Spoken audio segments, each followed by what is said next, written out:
अब होनहार बलवान रे ना मिटते है मिटाई। अब होनहार बलवान रे ना मिटते है मिटाई। अब होनहार बलवान रे ना मिटते है मिटाई। मेरे भाइयों, भरद्वाज कर्णपुकत्तान व्यास वशिष्ठ लोम श्रृंगी पाराशर कुम्मज कहां तक इन्हें नाम गिनाऊं, 88,000 महात्माओं ने घेर लिया और अपनी अपनी बुद्धि से मुक्ति का मार्ग बताने लगे। तब तक व्यास नंदन अवधूत महाराज श्री सुखदेव जी का पदार्पण हुआ। आज जो सुखदेव जी को देखा है, सभी महात्मा खड़े हो गए।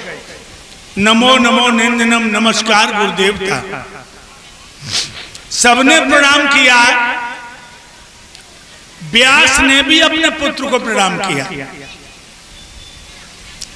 जब व्यास ने प्रणाम किया है, महाराज परीक्षित को बहम का बुखार बढ़ा। परीक्षित कहने लगे, महाराज पाराशर बोले मैं जानता हूं कि तुम बहम के शिकार हो चुके हो, बहम का बीछी चढ़ गया तुम्हें, कहो खुल के कहो। परीक्षित बोले महाराज ये तो हमने देखा है पुत्र पिता को प्रणाम करता है, यहां मैं देख रहा हूं कि पिता पुत्र को प्रणाम करता है।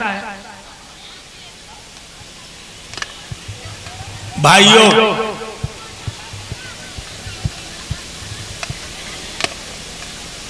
ए लड़की चुप बैठो, बातें करने आई हो क्या? शांत बैठो। पाराशर जी कहने लगे, हे राजा परीक्षित, हम बेशक ऋषियों के पति धर्मंग धुरंधर ज्ञानी हैं, लेकिन हम लोगों में सुखदेव सबसे आगे हैं। क्या तुम्हें मालूम नहीं ये मुक्ति का रूप धारण करके अवतर तो हुए हैं और पैदा होते होते नारा लिए हुए ये जंगल की तरफ चले गए। खान सागर हीरा में निकलता है, वो मान पा जाता है, मिट्टी मिट्टी रह जाती, हीरा हीरा कहलाता है।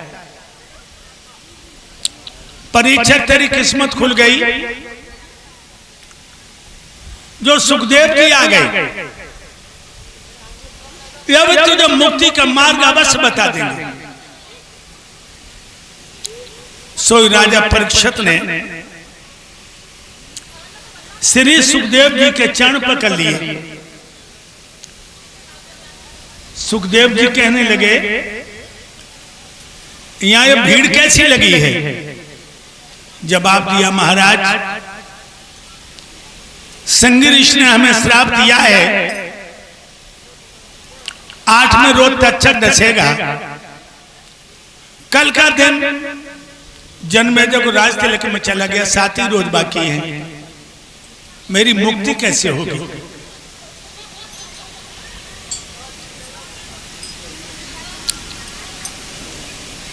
सर्प का डसा हुआ उत्तम गति नहीं पाता। श्री सुखदेव जी बोले, हे राजा परीक्षित, 7 दिन तो बहुत हैं, तेरी मुक्ति में क्षण भी नहीं लगेगा। कैसे?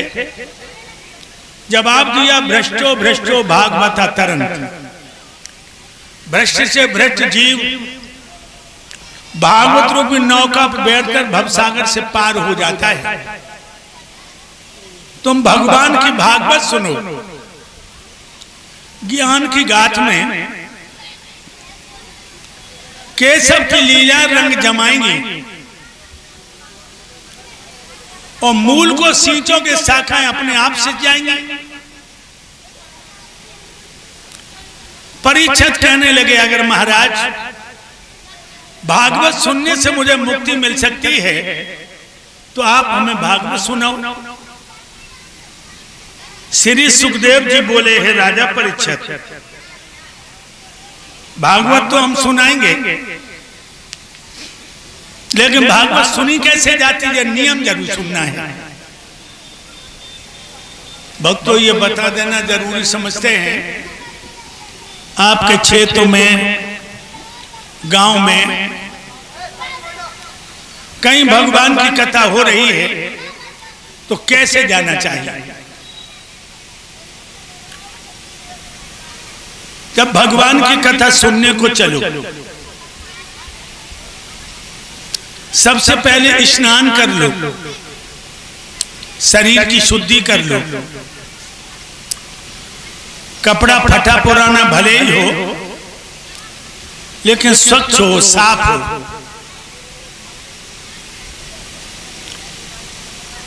जब भगवान की कथा सुनने चलो, अपने धन का, अपने बल का, अपने रूप का,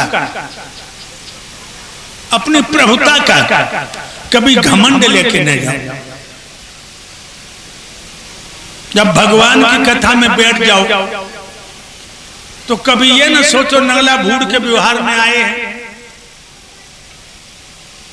इस यादव परिवार के व्यवहार में आए हैं। नहीं, उस समय तुम ये सोच लो कि हम जो बैठे हैं परमपिता परमात्मा की गोद में बैठे हैं, प्राणों के प्राण प्रभु की गोद में हैं हम। भागवत का फल उससे मिलता है जिसे विवाद और विपक्ष से कोई काम नहीं। लेकिन जानते हो लोगों, अब लोग कथा क्यों सुनने आते हैं? कुछ तो इसलिए आते, चलो कुछ काम है नहीं, भागवत में मन ही बहलाया है।